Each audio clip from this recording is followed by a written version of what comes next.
કેન્દ્રીય બજેટ 2026-27ની આજની આ પ્રેસ કોન્ફરન્સની અંદર આપ સૌ પત્રકાર મિત્રોનું ખૂબ ખૂબ સ્વાગત છે.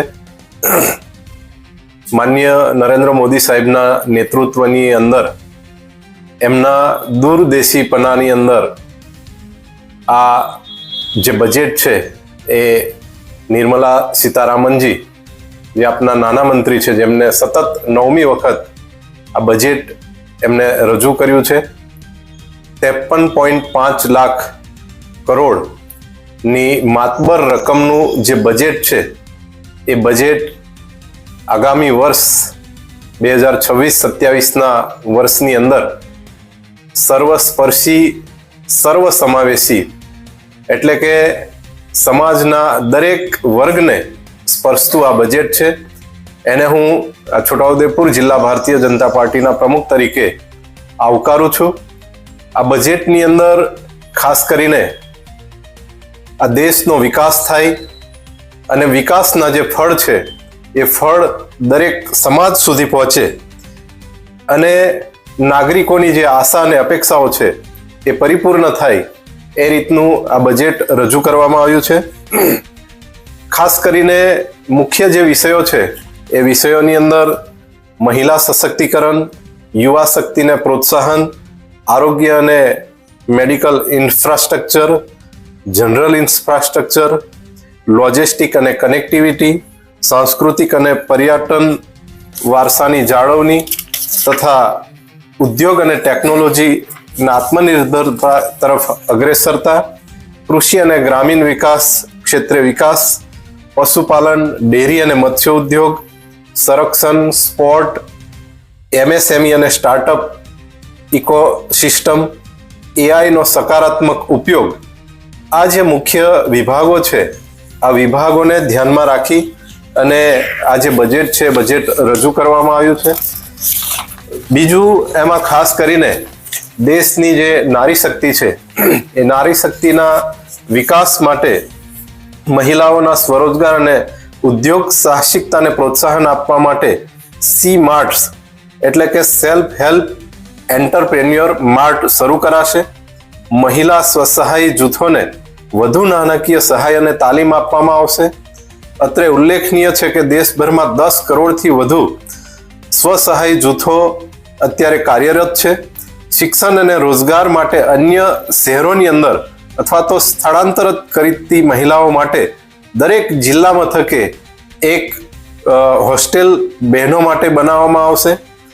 ઓરેન્જ ઇકોનોમી એટલે કે ભારતના AVGC animation, visual effects, gaming અને કોમિક્સ ક્ષેત્રને પ્રોત્સાહન આપવા માટે એક અંદાજ મુજબ 2030 સુધીમાં ભારતના AVGC ક્ષેત્રમાં 20 લાખ પ્રોફેશનલ્સની જરૂરિયાત ઊભી થવાની શક્યતા છે. 15,000 માધ્યમિક શાળાઓમાં અને 500 કોલેજોમાં કન્ટેન્ટ ક્રિએટ લેબ્સ સ્થાપવાની જાહેરાત કરાઈ છે, જેથી યુવાનોને ડિજિટલ અને ક્રિએટિવ ક્ષેત્રમાં તાલીમ અને રોજગાર માટે વિશાળ તક મળશે. સાથે સાથે આરોગ્યની સંભાળ માટે કેન્સર સંબંધિત જે 17 દવાઓ છે એ દવાઓ ઇમ્પોર્ટ ડ્યુટી દૂર કરવાનો નિર્ણય કરાયો છે, જેના કારણે કેન્સરની દવાઓ જે છે તે સસ્તી અને સરળતાથી ઉપલબ્ધ થશે. એ સિવાયની પણ 7 જે વધુ ગંભીર બીમારીઓ છે એની દવા પણ સસ્તી થશે. દેશમાં 5 રિજનલ મેડિકલ હબના નિર્માણ થકી દેશને આંતરરાષ્ટ્રીય સ્તરે મેડિકલ ટુરિઝમ સ્પોટ તરીકે વિકસાવવામાં આવશે. 3 આયુષ એમ્સ બનાવવામાં આવશે. લોજિસ્ટિક અને પરિવહન વિભાગની અંદર માન્ય મોદીજીના પ્રધાનમંત્રી બન્યા બાદ દેશમાં લોજિસ્ટિક અને પરિવહન ક્ષેત્રે ખૂબ મોટા પરિવર્તન આવ્યું છે, જેનાથી દેશના વિકાસને વધુ વેગ મળ્યો છે.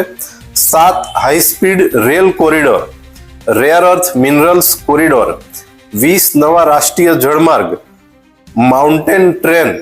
આ પ્રકારે જે ટ્રાન્સપોર્ટ છે એ વધુ સુવિધાજનક બનાવવામાં આવશે. માન્ય મોદી સાહેબ 2014થી જ્યારે દેશના વડાપ્રધાન બન્યા ત્યારથી એમને મેક ઇન ઇન્ડિયા અને મેડ ઇન ઇન્ડિયાનું સૂત્ર આપ્યું હતું. એને સાર્થક અને પ્રોત્સાહન આપવા માટે આ બજેટની અંદર પણ દેશની અંદર મેન્યુફેક્ચરિંગ ક્ષમતા વધે, ઘરેલુ ઉદ્યોગોનો વિકાસ થાય અને દેશની નિકાસ વધે તે માટે પ્રધાનમંત્રી નરેન્દ્રભાઈ મોદી સતત પ્રયત્નશીલ છે. આ બજેટમાં Indian semiconductor mission 2.0, biopharma Shakti mission, electronic component manufacturing scheme, 5 નવા ટેક્સટાઇલ પાર્કનું નિર્માણ, ખાદી, હાથસાળ અને હસ્તકલાને પ્રોત્સાહન આપવા માટે મહાત્મા ગાંધી ગ્રામ સ્વરાજની પહેલ, કાપડ ક્ષેત્રે કૌશલ્ય ઇકોસિસ્ટમને વેગ આપવા માટે સમર્થ 2.0 મિશન, કુદરતી માનવ નિર્મિત અને ન્યુઅલ ફાઇબરમાં આત્મનિર્ભરતા લાવવા માટે રાષ્ટ્રીય ફાઇબર યોજનાનો અમલ, 3 chemical park, hi-tech tools manufacturing અને ચેમ્પિયન્સ MSME પ્રોત્સાહન આપવા માટેનું પણ આ બજેટની અંદર જોગવાઈ કરવામાં આવેલી છે.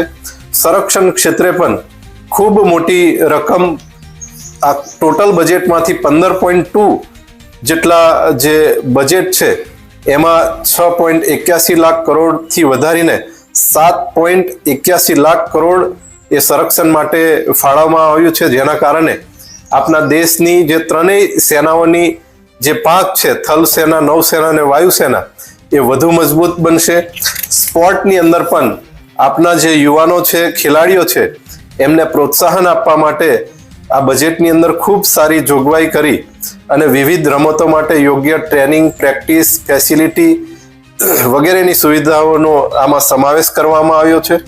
ખેલો ઇન્ડિયા મિશન શરૂ થવાથી ટેલેન્ટ, રમતવીરો યોગ્ય પ્લેટફોર્મ મળવાથી રાષ્ટ્રીય અને આંતરરાષ્ટ્રીય સ્તરે તેઓ પોતાની કુશળતાનું પ્રદર્શન ખૂબ સારી રીતે કરશે. આ ઉપરાંત કૃષિ, પશુપાલન અને ડેરી અને મત્સ્ય ઉદ્યોગ એના વિકાસ માટે પણ AI આધારિત ભારત વિસ્તાર ટૂલ્સ શરૂ કરવાની જાહેરાત કરવામાં આવી છે, જેના માધ્યમથી ખેડૂતોને પોતાની ભાષામાં પાક ઉત્પાદન, હવામાન, ખાતર, રોગ નિયંત્રણ અને બજાર સંબંધિત જે માહિતી છે એ AI ના માધ્યમથી દરેક ખેડૂત સુધી પહોંચે એના માટેની પણ બજેટમાં જોગવાઈ કરવામાં આવી છે. ઊંચી કિંમતવાળા પાકો જેવા કે નાળિયેર, કાજુ, અખરોટ વગેરેના વિકાસ માટે ખાસ યોજનાઓ દ્વારા ખેડૂતોને વધુ આવક અવસર આપવાનો સંકલ્પ વ્યક્ત થયો છે. પશુપાલન અને ડેરી ક્ષેત્રે 20,000થી વધુ વેટરનરી ડોક્ટર્સને તાલીમ આપવાની યોજના જાહેર કરીને પશુ આરોગ્ય સેવાઓ, રસીકરણ અને દૂધ ઉત્પાદન ક્ષમતાઓ વધારવા ઉપર ભાર મૂકવામાં આવ્યો છે. ડેરી અને પશુપાલન એકમોને આધુનિક બનાવવા માટે ક્રેડિટ આધારિત સહાયની વ્યવસ્થા પણ કરવામાં આવી છે. સાથે જ મત્સ્ય ઉદ્યોગને પ્રોત્સાહન આપવા માટે 5,000 નવા જળાશયો અને અમૃત સરોવરને માછીમારી માટે વિકસિત કરવાની જાહેરાત કરવામાં આવી છે, જેથી માછીમારોને વધુ રોજગારી અને આધુનિક સુવિધાઓ અને સ્થિર આવક મળી શકશે. આ ઉપરાંત આપણા ગુજરાતને પણ આ બજેટની અંદર ગુજરાતમાં સ્થિત લોથલ અને ધોળાવીરા સહિત દેશના 15 પુરાતત્વ સંસ્થાનોનો વિકાસની જોગવાઈ કરવામાં આવી છે. MSME સેક્ટર માટે 200 ક્લસ્ટર પાર્કની જાહેરાત કરવામાં આવી છે. ગુજરાત એક પ્રકારે MSME ઉદ્યોગોનું હબ છે. ગુજરાતમાં 7 લાખ જેટલા મેન્યુફેક્ચરિંગ યુનિટ હોવાથી ગુજરાતના ઉદ્યોગકારોને આ ક્ષેત્રે કરાયેલી મહત્વપૂર્ણ જાહેરાતોથી લાભ થશે. પૂર્વ ભારતના દાનકુથી સુરત સુધીનો જે ડેડિકેટેડ ફ્રેટ કોરિડોર એનો પણ ડેવલપ કરવામાં આવશે. જામનગર સ્થિત WHO ના ગ્લોબલ મેડિકલ સેન્ટરના અપગ્રેડેશનનો નિર્ણય કરવામાં આવ્યો છે. ગુજરાત સમગ્ર દેશમાં મ્યુનિસિપલ બોન્ડમાં હંમેશા અગ્રેસર રહ્યું છે. આ બજેટમાં મ્યુનિસિપલ બોન્ડ માટે જાહેર થયેલા પ્રોત્સાહનો લાભ ગુજરાતની મ્યુનિસિપાલિટીઝને પણ મળશે. ગિફ્ટ સિટીમાં આવેલ IFSC માં કંપનીઓ માટે 20 વર્ષ સુધી ટેક્સ હોલિડે લંબાવવામાં આવ્યો છે, જેના પરિણામે ગિફ્ટ સિટીમાં વૈશ્વિક કંપનીઓનું રોકાણ વધશે અને મોટી માત્રામાં રોજગારીની તકો સર્જાશે. આમ આ જે બજેટ 2026-27 એ પૂરા ભારતને આર્થિક રીતે વધુ મજબૂત કરવામાં અને જે વિકસિત ભારત 2047 આત્મનિર્ભર તરફ જવા માટેની જે ગતિ છે એ ગતિને દિશા આપવાનું, પ્રોત્સાહન આપવા માટે આ બજેટ ખૂબ જ મહત્વનો ભાગ ભજવશે એવી મને આશા અને અપેક્ષા છે.